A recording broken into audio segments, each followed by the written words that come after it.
విశాఖలో 18 బైకుల దగ్ధం కేసులో కొత్త ట్విస్ట్ వెలుగు చూసింది. ప్రేమ మైకంలో పడి నిందితురాలు కరుణే ఈ దారుణానికి ఒడికట్టినట్లుగా వెల్లడైంది. అంతకుముందు ఆమె ఓ బాలుడిని కిడ్నాప్ చేసి ఒక రోజంతా చిత్రహింసలకు గురి చేసినట్లుగా విచారణలో తేలింది.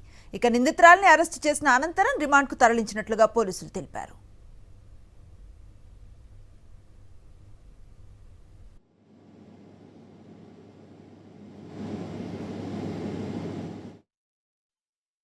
ఇది 29 అంటే నిన్న కాక మొన్న ఈ సంఘటన ఉదయాన్నే ఎర్లీ మార్నింగ్ జరిగింది. వెంటనే మాకు రిపోర్ట్ ఇచ్చారు, కేసు నమోదు చేశామండి. అదే రోజు ఈవినింగ్ మేము ముద్దాయిని ఐడెంటిఫై చేసి కస్టడీకి తీసుకున్నామండి. తీసుకొని నిన్న కోర్టులో ప్రొడ్యూస్ చేసి ఆమెకు రిమాండ్ కూడా 14 రోజులు ఇవ్వడం జరిగిందండి. ఆ పేరు కనకేశ్వరి ఎలియాస్ కరుణ. ఆమె కూడా పూర్ లేడీయే, ఒక సర్వెంట్ ఇది సేల్స్ గర్ల్గా ఒక కిచెన్ కింగ్ అనే షాపులో చేస్తుందండి. అలా ఇంట్లో గల ఒక చిన్న పిల్లల్ని కూడా తీసుకుపోయి మళ్ళీ తర్వాత ఒక రోజంతా ఉంచుకొని పంపించిందని, తర్వాత అక్కడికి వచ్చి గొడవ పడడం కూడా చేసిందని జరిగింది. సో ఆమెకి క్లియర్గా ఇంటెన్షన్ ఉంది ఇతనికి హార్మ్ చేద్దామని.